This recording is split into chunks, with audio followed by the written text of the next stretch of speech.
இல்ல அதுதான் நமக்கு புரியல. சமூக நீதி ஆட்சின்னு இதை சொல்றாங்க. நமக்கு சமூக நீதி ஆட்சி இந்த 4 வருஷம் நம்ம ஆதரிச்சுன்னு தான் இருக்கிறோம். ஆனா இந்த மக்கள் ஏற்கனவே ஒரு சின்ன கேள்விதான். ஒரு 9,000 சம்பளத்துல சேர்ந்தவங்க இப்ப ஒரு 22,000 ரூபாய் வரைக்கும் சம்பளம் வாங்குறாங்க. இதுவே ரொம்ப கடைநிலை ஊழியருக்கான ஒரு சம்பளம் தான். இந்த வாழ்க்கையை கூட போதன்ற மனநிலையில இருக்கிறவங்கள மேல அவங்களை பின்னாடி தள்ளுறதுன்னு ஒண்ணு இருக்குது இல்ல.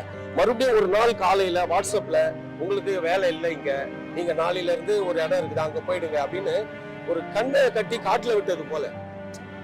அதாவது கொரோனா காலத்துல, பேரிடர் காலத்துல எல்லா இடத்துலயும் பிணத்து பக்கத்துமே போகாத நாமல வாயை பொத்திக்கிற மூக்கு பொத்திக்கிற இந்த மாதிரியான சூழல்ல எல்லாம் உயிருக்கு துணிஞ்சு போய் அவங்க அவ்வளவு பெரிய வேலையை செய்யறாங்க. மலை குழியில இறங்கி செத்து போயிடுறாங்க.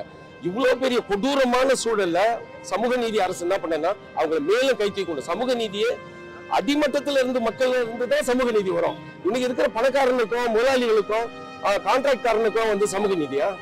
அதுவா சமூக நீதி அரசு? இப்ப நமக்கு வர கோவம் 10 நாள் நமக்கு பேச வேணாம். ஒருவேளை நம்ம என்ன நினைக்கிறோம், இன்னைக்கு இருக்கக்கூடிய எந்த முதல்வரை விடவும் இந்த முதல்வர் மேல நமக்கு நம்பிக்கை இருக்கு.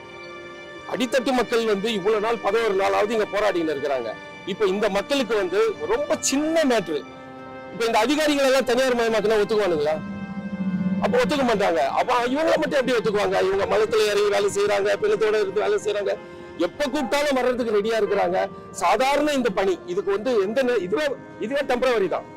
இவங்களுக்கு பின்ஷன் வர போறது இல்ல. இவங்களுக்கு வேற எந்த விதமான நியாயங்களும் கிடையாது. வெறும் 22,000 ரூபாய், 23,000 ரூபாய், 23,500 ரூபாய் இந்த சம்பளத்துக்காக போராடுற இந்த மக்களை மேலும் பின்னாடி தள்ளுறதுன்றது ரொம்ப கேடுகட்ட ஒரு செயல். அந்த மாதிரி செயலை நாங்க வன்மையா கண்டிக்கிறோம்.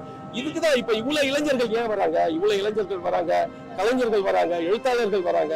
இவ்வளவு பேர் இந்த மக்களுக்கு மேல இருக்கிற நியாயத்துக்காக வராங்க.